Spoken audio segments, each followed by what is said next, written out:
मुंबईमध्ये मनसे आणि ठाकरे गटाची तळागाळात ताकद आहे आणि त्यामुळे निवडणुकीच्या कामाला लागा असे आदेश राज ठाकरेंनी आपल्या पदाधिकाऱ्यांना दिलेत। मुंबईतील मनसेच्या विभाग अध्यक्षांची बैठक पार पडली आणि या बैठकीत मुंबईतील प्रत्येक मतदार यादी तपासण्याचे आदेश राज ठाकरेंनी आपल्या पदाधिकाऱ्यांना दिलेत।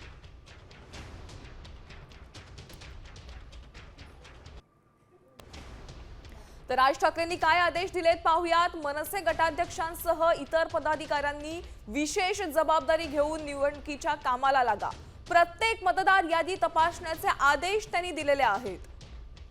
तसेच मुंबईत मनसे आणि ठाकरेंची शिवसेना या दोन पक्षांच्या कार्यकर्त्यांची तळागाळातली ताकद वाढवण्याचे आदेश दिलेत। मनसे आणि ठाकरेंच्या शिवसेनेशिवाय इतरांची मुंबईत ताकद नाही।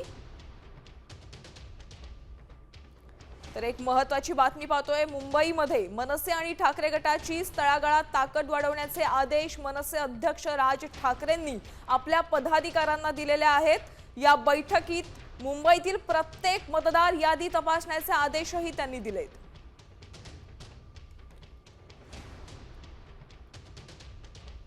आता isakal.com आहे देशातील नंबर 1 ची मराठी न्यूज वेबसाईट। प्रत्येक अपडेटसाठी isakal.com ला नक्की भेट द्या।